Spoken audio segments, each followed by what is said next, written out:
Good morning, everybody. Welcome to Evolving with Soul. I'm Josette Diaz, and I'm your host.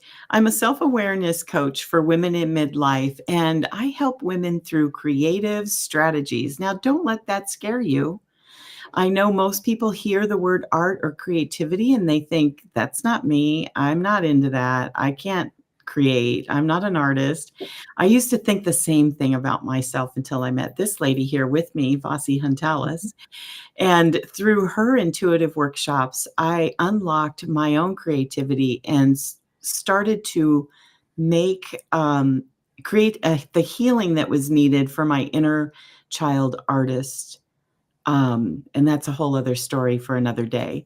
So if you're interested in exploring different parts of yourself, then I have a beautiful community called the Art of Awareness, where we use creativity to tap into our soul's language and start having a different kind of conversation. So I'd like Vasi to introduce herself because nobody does it better than Vasi herself. And Vasi is the founder of Ignite Your Soul and my Evolving with Soul buddy that is here all the time with me. And I love it. So, Vasi, would you like to share with everybody the details of what you do and all the magic you Yes. bring? Yes. Well, wonderful to be here once again with you, Josette. And hi to everyone joining us. So, I'm Vasi Huntalis. I'm the founder of Ignite Your Soul, where I inspire and guide what I call trailblazers. So, those of us that aren't real followers, to express our creativity, our intuition in the world, to really live our purpose as the master creators we are. And I believe, not just believe, but I know that each one of us has a purpose that's been seated inside us since we were born. And as we learn more about ourselves and kind of uncover that purpose, we start to blossom and flourish in the expression that we are, that unique seed, and that purpose that only we can live. So I do that through helping people clear anything in the way of that, limiting beliefs, anything in the subconscious, and it's just been an incredible journey for me around creativity, which is why I love Josette, us being in this conversation, because creativity's been a main part of me being able to tap deeper into my purpose and find more joy and more play Mm-hmm. as I well. love that. I love that. And of course, I must ask and have you introduce the painting behind you because it's something that we were talking about before we went live this morning, and I'd like for you to kind of like tell everybody about it. Yeah. Well, just by way of like giving us like a context for this. So a couple years ago, I got this um, guidance to do the 100-day project. It's a Mm. creative project once a year. It's very loosely formed. And the intuition came in and I was like, I wonder when it starts. Well, I found out it literally started the next day. So I said, okay, I'm going to do 100 days of intuitive painting. This painting behind me is Celebrate. And the painting, I'll paint something and I use non-traditional ways of painting. So sponges, fingers, sticks, nature objects, whatever I have, not brushes. In fact, my brushes are so clean. I'm looking at them like, I've had these for years. I don't use brushes. And then after I it's a very sacred process where I'm painting with these non-traditional Mhm. objects. I might have a candlelit music on. I'm just being guided different colors, sometimes with my eyes closed. And then I look down, usually at the end, and I say, what are you the energy of? I ask the Mm. painting. And the painting begins to speak to me. And there wasn't a figure in it. And I started to see a figure. Yeah. And then, she began to tell me that she is the energy of Celebrate. And so I felt that was so perfect for us today as we talk about play, because we're really celebrating ourselves when we play. Yeah. Yeah. I love that. I love that. And every moment's a celebration, right? Especially in play, you're constantly celebrating. Yeah. Love it, love it. So, everyone, we are going to talk today about playfulness in art and self mastery and how they go together. So, I'd like to just kind of first preface this by explaining a little bit of what self-mastery means to me.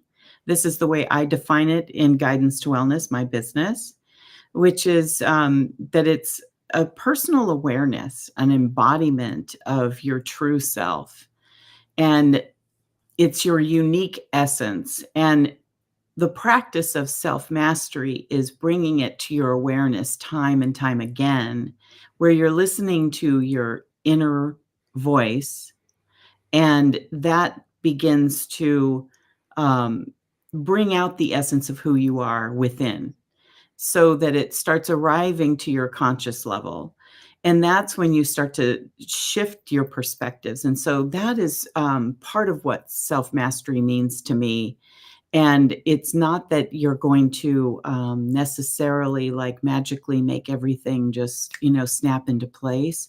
Self-mastery is a consistent practice that evolves over time and practice and awareness and shifting and seeing things differently so that you start reacting to the world differently. And that's how I see self-mastery. So, Vasi, I'd like for you to kind of define, self-mastery to the Mhm. audience and add what your perspective is on that. Well, I love everything you said. I would say ditto. And self mastery, I'm going to take it to explore another level. Yeah. And the other level is self mastery is self love. Because if we, I shouldn't say if we, when we become more aware of Mhm. ourselves, aware of our emotions, aware of our triggers, aware of our beliefs, aware of our subconscious, aware of our passion, our values, all that, those pieces of self awareness, we're also honoring ourselves. So it's a self honoring, it's a self love. So I would Mm. also add that to it is we begin to appreciate and honor and celebrate ourselves as well with Yeah. self-mastery. And then the other piece I would add, and this has been something that I've been especially not working at, playing with, okay? Especially maybe the last 5 years, is awareness in action. Mhm. And by that I mean like we can have these amazing awarenesses, right? Mhm. Unless we're putting that into action in our life and translating it into the physical, Yeah, it's just an awareness. that's right. It's not becoming an embodiment of our self-mastery. So Mhm. that's the other piece I would add. So for example, it could be I have an awareness that um, maybe I don't make enough time for play because I always put like responsibility at the top of Yeah. my list. So, getting things done. Yeah. And not that there isn't play, but there could be more room for play, right? And so Mhm. that awareness is great. Well, what am I creating? What structure? What system? What opportunities, practices am I creating so that I'm able to actually have more time to play, Mm. to Yeah. translate that into an action, the awareness into an action? Mhm. Yes, that's really good, and you can't really embody it until you're practicing it Mhm. and putting action into it, right? Right. Because then you don't have an experience of bringing it to where you can own it. You can think about it all day long, like you said, that it's just an awareness that sits there. Mhm. So, being playful, this is what I'm hearing, is the playfulness, helps you integrate that because playfulness is action oriented. Yeah. Yeah. And playfulness, and I know we've talked about this in other episodes, and Yeah, it definitely bears repeating, right. is that play brings us into that right side of our brain. Mhm. And the majority of us in our day are doing things like on the computer, planning, Yeah, organizing, right. analyzing, doing things that keep our left brain busy and Mhm. very analytical and very linear, like do, do, do, Yeah, do, yeah, right?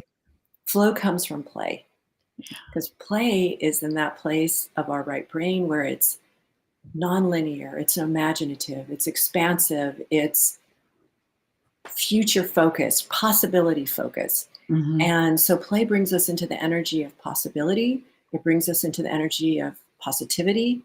And it creates a safe space for our inner child Mm. because a lot of our inner child has been wounded creatively and in other ways, where we aren't comfortable being expressive, we aren't comfortable being visible, we aren't comfortable doing something where we might be judged.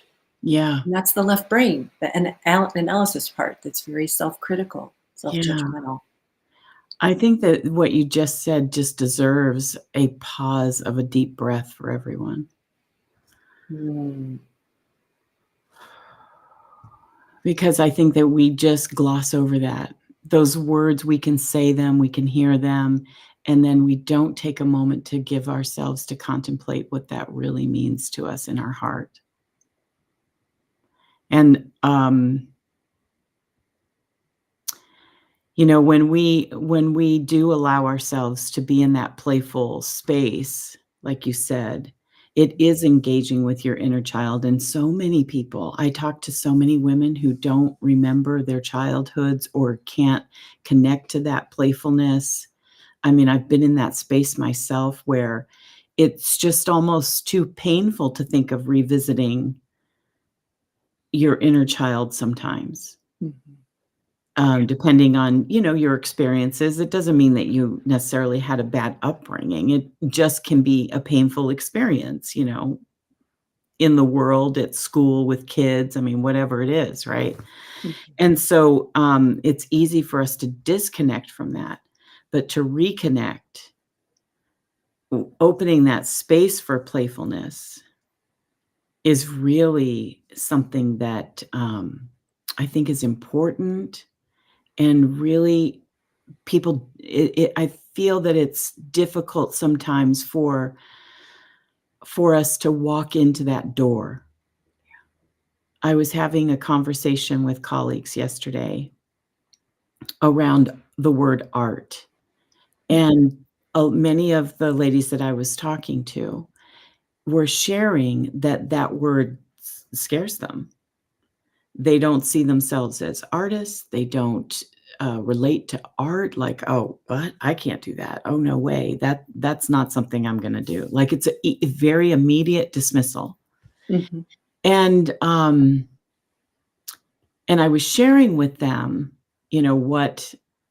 what we do in my community, the Art of Awareness, and how it elevates your perception just by being willing to enter into the space of play, and then seeing what play has to offer you, what Mm. it's bringing up so that um, you can resonate with it, you can recognize where you're playing out that role in your life that maybe isn't really who you are within, yet it's what you're doing. And so, it was very interesting. I hadn't really I knew about my own resistance. And of course, we're all very self-centered, and I mean that in the way of we think of ourselves centrally, right? And Mhm. so everyone is always coming from their own perception, yet, I thought everybody else doesn't have a problem like that. It's just me, which I think a lot of people feel that way. And so it was interesting to hear these ladies speak on this, in this way, and, um I'd like to know what you think about that. So, and what I think about. About just the resistance to playfulness, the resistance to Mhm. sometimes, when we hear the word art. Yeah, yeah. So resistance is another word for the ego liking to be in control, our ego Mm, mind. mhm, And it's, there's so much to say about that. Let me just pause for a minute and see what would be most meaningful around this. So, resistance is a form of control of the ego mind. I would mhm, definitely add that to the conversation. mhm, And it's also like where we're most comfortable. So, when we resist, it's like, ooh, I'm doing something that's a little bit uncomfortable for me or pushing against a belief system. yeah, And play is, I mean, let's dismantle the resistance around play. So, one of mhm, it is I don't have time to be playful. That's true. Yeah. It's a waste of time. That's another one. I've got What laundry. what's the purpose of it, right? Right. We can be like, Mhm. "Okay, what's the reason for doing it?" So there's you can see how the logical, practical mind wants to come in and doesn't wanna lose control. Yeah. For me, it used to be, "I'm gonna lose track of time. I'm not gonna do Mm. anything else because I love to play so much, or I love to do these activities that Yeah. are playful." And so that's like, "Ooh, I might lose control," right, Yeah. of my time, Yeah. right? Right. So there's those beliefs, and what I would say about resistance is go at it in tiny chunks, like baby steps. So, Mhm. for example, when I like talking about a structure for play, I would put on like a timer for 5 or 10 minutes, and I'd be like, I'm just gonna paint. For me, play was painting was play, and I would put it on. And then, of course, we know what happens after 5 or 10 minutes. You're in that energy of flow, and you don't want to stop. Yeah. And so, I think with resistance, we have to be a little sneaky sometimes. Mm. And the other thing that I did during a time was I used to get together with a group of friends. It started with a birthday one year, and then we would get together several times during the year, and I would create a play activity for us, and we would do it together. We made crowns one time when together, Yeah. and we made, different things, and we did succulents. We do things like that, and somehow it was like, oh, we can get past the resistance if we're doing it together in community, if we're doing it Yes. together in group. Yeah. So I wonder, how that plays into your groups that you do. Oh, it definitely does. Like, I think that whenever a new woman comes into the community, they're a little trepidatious, right? Because, and I don't require anyone to bring particular tools. You bring whatever you want. You can come with a pen and paper. You can show up. I've had someone come once where all they had was a pen and a paper bag.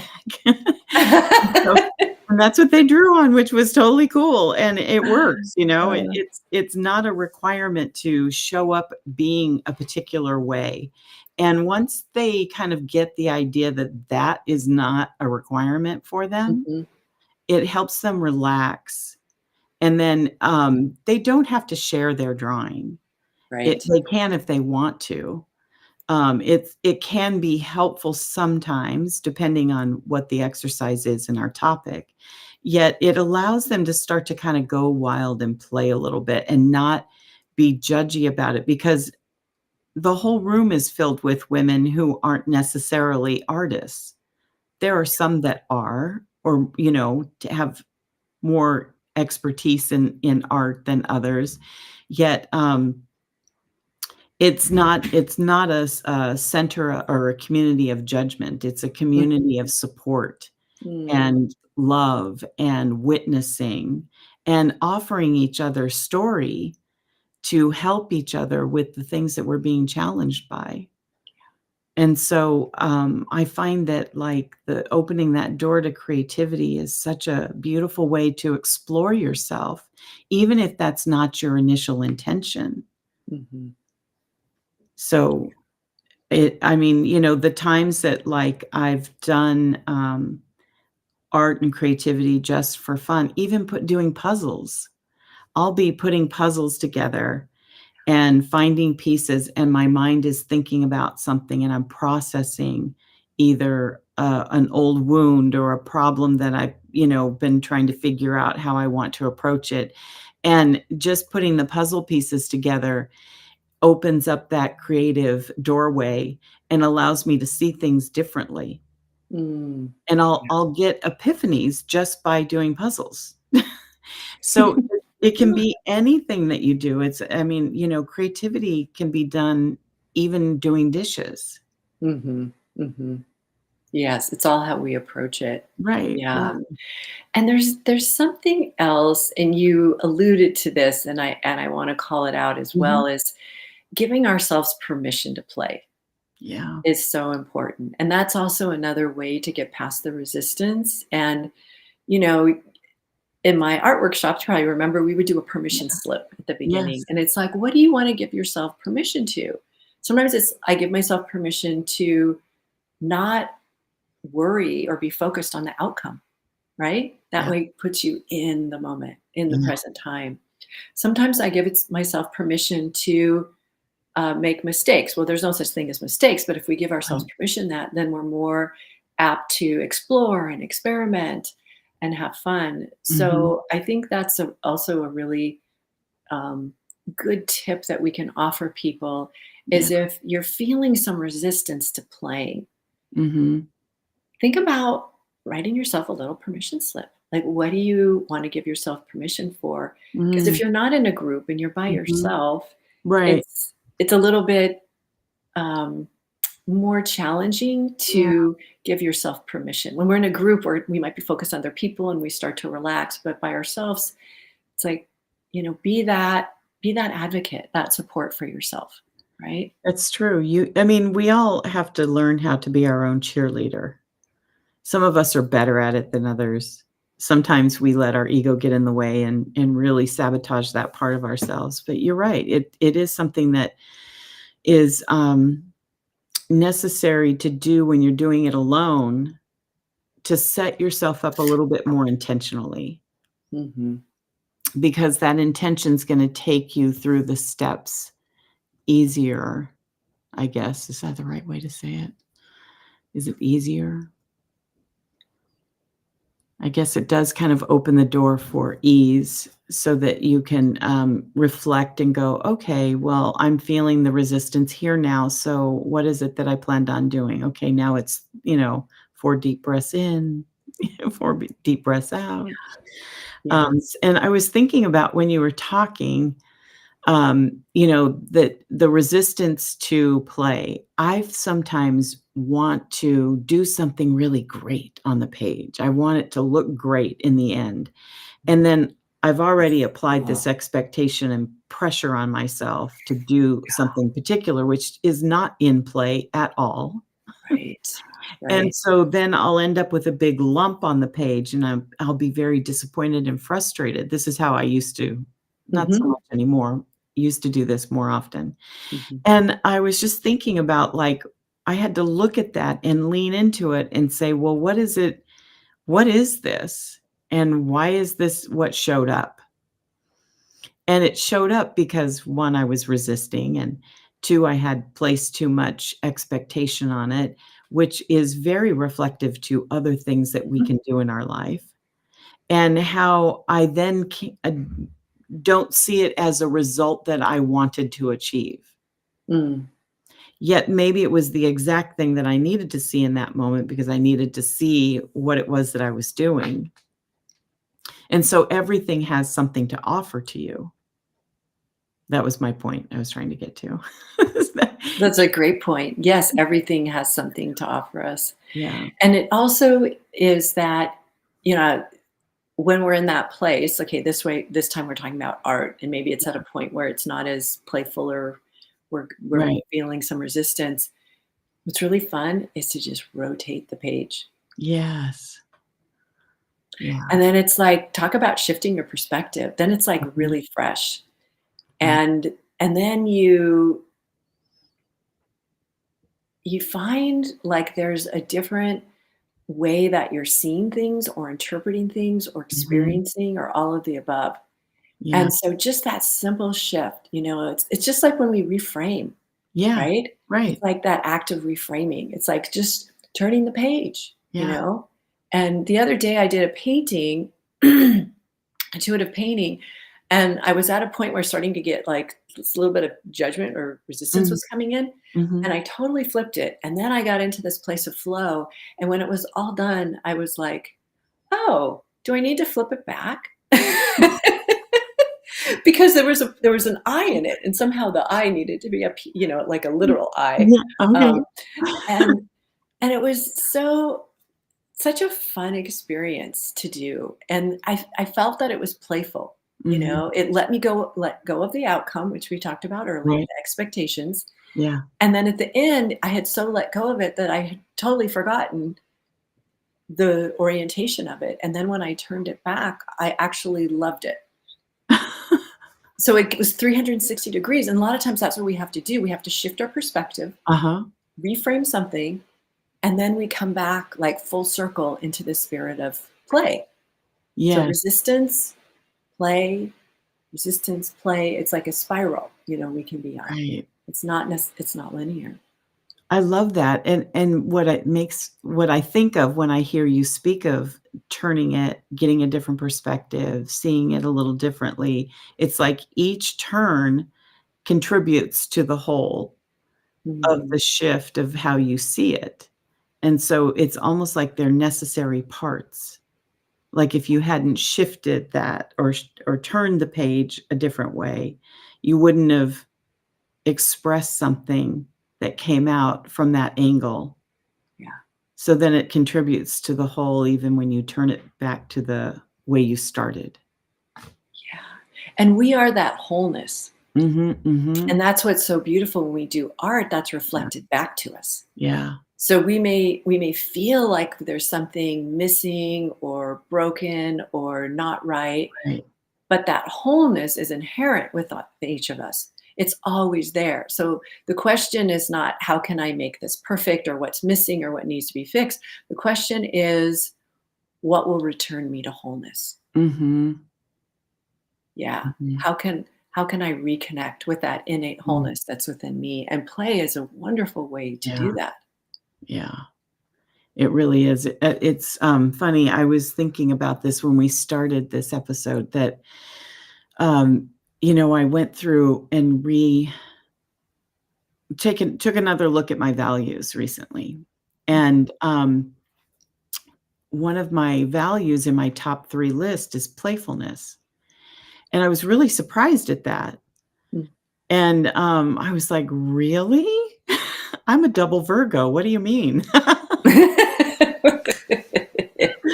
And, I started to really recognize how much that was really missing from my life and Mm. how, serious my life had taken, the Mm. road I had been on Yeah, up to that yeah. point. And so now I'm interjecting the playfulness into, the things that I do. I'm doing the things that I feel most playful in, that I enjoy the most, that bring out that part of me. And so I think that when you can use, playfulness, whether it's, we talk a lot about painting and drawing and things like that, yet it's other things too. So, some people like pickleball. I mean, that's Yeah. playfulness. Um, just don't get too competitive, y'all. I know there's, like, tournaments and everything now, but Mhm. And injuries too. yeah, injuries, pickleball injuries. So, yet there's all kinds of ways that you can bring playfulness into your life and, open that door to connect to that inner child, and it doesn't necessarily mean that you're connecting into, I think when we speak of our inner child often it's seeking out the shadow sides of things that we've been through to heal, to forgive, etcetera, etcetera, and so it feels kinda like, ugh, heavy. Mhm. Yet, revisiting our inner child is really the essence of playfulness, and bringing that inner child energy back into our life and adding that to the inner child sequence that I was just speaking of, the inner child work part. And I would really love to find another word other than work because, it's really about revealing, it's really about, integration and all those other things, and so, uh, you can integrate that essence of true childlike, um, energy Mhm. that is about playfulness, that is about possibility, that is always about opportunity and love and fun and kindness and care. And, and when you start interjecting that into your own, essence in things that you do and the way that you approach life, it just opens things up so much differently, and that's what I think the importance of playfulness is. Yeah, I agree. I agree. And playfulness, is, like we're talking about in terms of creativity, and Mhm. it's also just can be a way of being. It's like Mhm. sometimes when I wake up in the morning, I'll put music on and I'll be dancing as I'm getting ready. That's my inner child Yeah. wanting to express itself, wanting to explore movement, after being in bed all day, bringing joy. Yeah. That's the other thing is our inner child has such the potential to bring more joy into our life.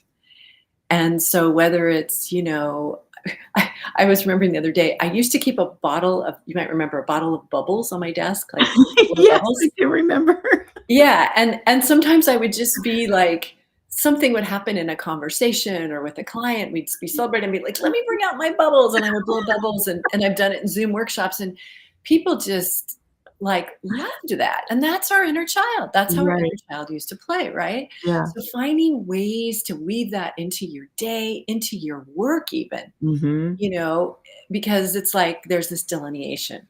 Yeah. There's work, there's play, Right. right? Right.